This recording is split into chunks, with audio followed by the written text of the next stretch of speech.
So, this little discussion is just something that's been brewing in my mind for a little while, just thinking about the general state of the game industry and the type of games that are coming out and the amount that are coming out. Because I would say, if you look across the general space of video games, like the entire medium, all that's coming out soon or this year or that's just come out last year, video games overall are in a pretty good place in the quality that we're getting. Obviously not everything is a big hitter and there are flops, but that's happened across generations, even during the, golden eras that people prop up in the 2000s and the 90s of, all these amazing games. But we're still getting amazing games now. You just need to look at the nominees last year for 2025 to see that we have had a ton of very good games and a lot coming up this year.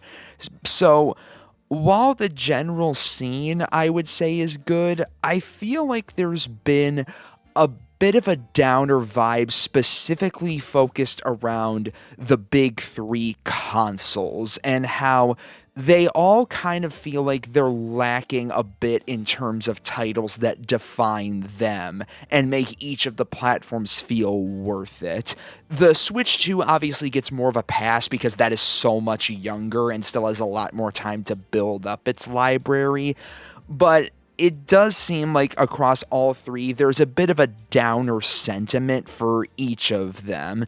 And I do think a lot of that has to do with the discussion around exclusives, particularly with the PS5 and the Series X. And it's left people like myself questioning the value of each console because consoles need exclusive lineups to feel really, really worth it. Because if they're just putting stuff on everything, it kind of just makes you question why not go with a PC instead, because the PC can play everything, you have more options to customize your games, and you can use a computer for things besides video games, so it has that aspect as well. And while I do think that just the general sentiment of exclusives is true, I feel like an underlying reason that does somewhat get overlooked when it comes to the exclusive discussion is just how much of it is a victim of how long video games are taking to make now and how it results in these major dry spells for these exclusive games that used to define consoles and come out for them constantly like 1 or 2 decades ago. Like, the "I want shorter games with worse graphics" meme is often used in a sense of wanting less crushing treatment for developers, which I think is absolutely true and should be the case. But I think that joke and that image also should be an ideology that should be used by companies and developers, because that would allow them to put more higher quality games out in a shorter amount of time if they just made minor compromises in terms of scope and graphics for a lot of like newer current gen games. Like, games are so much grander in scope and scale now, and the detail that's so finely put into their graphics, mechanics, production values, like that, when it all comes together, can result in a phenomenal game for sure. But it's now meaning games can take anywhere from like 5 to 8 years to come out for a single production to be completed for a studio. And when you compare that to how long generations usually last for video game consoles, that insane level of development time ends up really eating into the traditional length of a generation, because it's generally been agreed upon that generations last about 7 to 8 years for a video game console, in modern times at least. Like, you look at some recent examples, the PS4 lasted 7 years, the Xbox One lasted 7 years, the Switch lasted 8 years. You do get cases where, like, the Wii U, which lasted about 4, but that was a major exception. But you look even further back, the PS3 was 7 years. Even the Wii, which is cut a little short, was 6 years. But that's the usual time span. And for a while, that really did work with that amount of spacing for each console. But now games are taking so long to make that lifespan is no longer adequate. Like, you'll see people talking online constantly today about how they don't want to see the PS6 or the next Xbox in the usual 7 to 8 year time span. I feel like most people really don't want to see it until at least like 2030, extending the generation to 10 years, because we're nearly 6 years going on, which will come this November, into the current generation, and it still feels like these systems don't have a ton to call their own or give them a true identity. It feels more like we're in year 2 or 3 than year 5 or 6. And a big reason for that is really because these companies are now so focused on these hyper detailed, massive games that have near real life graphics and movie level production values and budgets, because they want to make a ludicrous amount of money with every new installment that they make, and because they believe you need to put in that amount of money to get a return, because, oh, we have to have these super hyper detailed visuals in order to get casual gamers to show up or be interested whenever they see it. They're not as interested in making smaller games with lower budgets, even though those would arguably have a better shot at making you profit because you're putting less into them.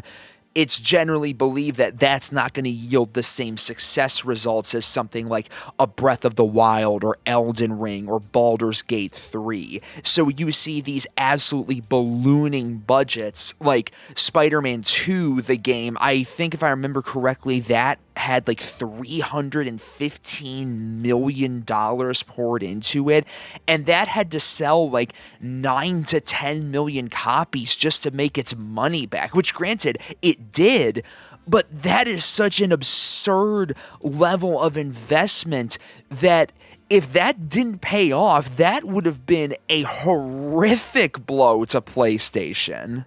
And a lot of this does mainly fall at the feet of the companies that put out these games, because they're conditioning gamers to focus on these ginormous titles.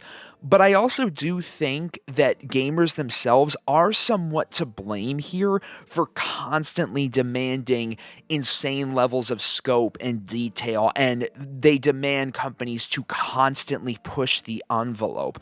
Like, you'll see all the time on social media comparison posts on how, oh, this game looks so much better on PS5 compared to the Switch 2, or look how much blurrier, quote unquote, this cutscene looks on Xbox compared to PC. And there's no actual comment on the game itself there. It's just this hyper focus on minute, inconsequential details that just feeds back into this Ouroboros, this infinite loop of gamers demanding more and devs conditioning them to be that way. And that's resulted in some developers having a philosophy of constantly needing to be so integral with the levels that they reach of unnecessary detail. It grinds their development pipeline to an absolute halt. Like, to me, Rockstar is the epitome of this overindulgence when it comes to just going too much into unnecessary elements. Like, you look at the gap between Grand Theft Auto 5 and 6, Assuming it doesn't get another delay. If GTA 6 comes out this year, that's going to be a 13-year gap between installments. That alone is already ridiculous. But then when you factor in that the only other original title Rockstar has put out in that 13-year span is Red Dead Redemption 2, that just really puts into perspective how horrendous this overindulgence has affected Rockstar. Like, 3 titles in 13 years. And I'm sure GTA 6 is going to be good, and all 3 of them are good, but I can't be the only one who sees that as just absurd. Like, that's really like so many other companies can put out masterpiece titles like in a much faster rate, and they still look visually stunning, and they're still very engaging as video games with great mechanics. But because Rockstar, like, the horse balls in Red Dead Redemption 2 was a meme, but it's also like the perfect encapsulation of how that level of just being too into the weeds can also be kind of their downfall when it comes to pumping out video games in a relatively decent time frame. And it feels like some folks can forget that video games can still be all-time classics, even if they aren't the cutting edge of technology. We see indie games come out every single year and be some of the best titles time after time again, with a fraction of the technology and the budget of AAA titles, yet they can absolutely mog them in terms of legitimate quality as a video game. And we can even see some examples today of big companies investing in smaller scale titles, yet they come out as a result in a more rapid pace while still just being top quality, fantastic video games. Like, the HD 2D series from Square Enix is probably my go-to example when it comes to this, and it will be, unless there's an even better example that'll come along in the future. That brand, HD 2D, started 8 years ago, starting from 2026, 8 years ago, with Octopath 1 in 2018. And since then, Octopath has had a whole trilogy of games alongside Triangle Strategy, the remake of Live Alive, the entire original Dragon Quest trilogy remade, and Adventures of Elliot is going to be coming out later this year. That's, what, 5 original games and 4 remakes in the span of 8 years, and they're all just A-plus games?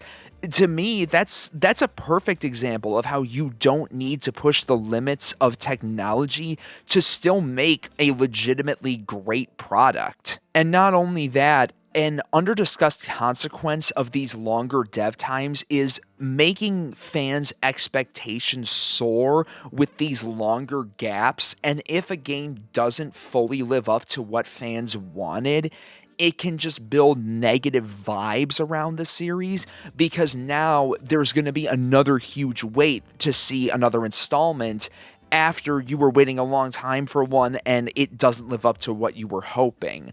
Like, to stick with Square Enix, Final Fantasy back in the 90s was on a tear. It had like 7 all-time classic games from 1991 to 2001. All mainline, brand new numbered games, still beloved today. But now, if you compare modern day, like if you look at, say, 2010 to 2026, a 16-year span, that time frame only had 2 completely original mainline single-player Final Fantasies in 15 and 16. And you did have stuff like 14 and the 7 Remake trilogy, or at least the first 2 installments, and those are great in their own right, but I do feel there is something that can't be replicated in a wholly original, brand new Final Fantasy. And while 15 and 16 have their fans, they aren't as well regarded as the titles from the golden era. So if you were let down by either of those two installments, you're now waiting for FF17, which God only knows when that's going to happen. I mean, 16 already turns 3 years old this year, and when could we maybe see 17? I don't know, like late 2020s, maybe 2030. So that's like another 7-year gap. And Lord only knows what 17 is going to be like. And you can only hope if you'll like it or not. And you just couple this with the ballooning budgets that effectively make so many games make or break on a company's future, it really does feel like in the best interest of everybody, the fans and the industry itself, to kind of wean players off of expecting such high production with every single title and be more open to spreading out that development. Like, you can still have your amazing, super high production games, but maybe look instead to kind of stylize them and use cost-saving tricks without getting so like down to the microcosm of, oh, we have to make sure all these hair follicles are in place, or make these stains show up on a t-shirt, or make sure the light bounces exactly, perfectly realistically off of this windshield. Like, we're not paying that much attention to every single little detail. So if it makes life easier for the developers and can allow more high quality games to come out in a consistent time period, I think that's ultimately for the best. And at the end of the day, you can still make a spectacular video game no matter how it looks. It can be pixel art or throwback, like retro 3D looking, like an N64 or PS1 game. And if the mechanics are amazing, if the writing is fantastic, if it's engaging and paced out well, you've got a Game of the Year contender right there, even if you can't count the MC's nose hairs. It's all about the actual content at the end of the day that really makes a beloved classic way more than the visuals of a video game. People talk a lot about the video game bubble bursting or the industry crashing, and while I don't think it's going to completely bottom out, like I've said before, we'll never hit anything like 1983 again. Video games are just too big.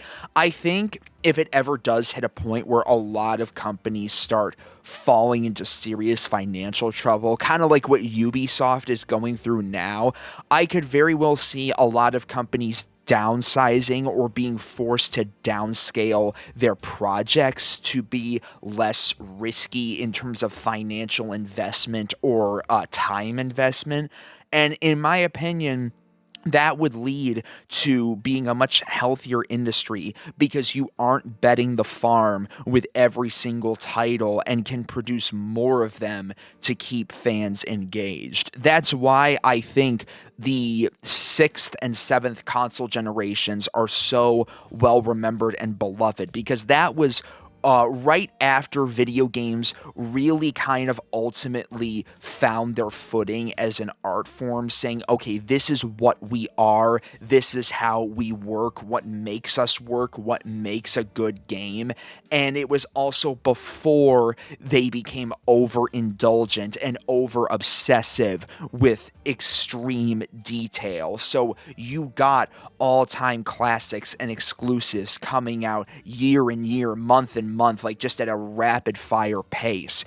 And that latter part really kind of slowed them down a little bit in terms of the rate which they drop. So downsizing and downscaling the projects could kind of hopefully revert us back to that time where we saw way more, way often. And we still do see them through, like I said, the indie scene, because the indie scene really captures that old school feel when it comes to just making smaller games that are still just absolutely amazing. But yeah, that'll just do it for today. Just felt like having another little discussion. Thank you all again so much for watching, and I hope to see you in the next video. Take care, everybody.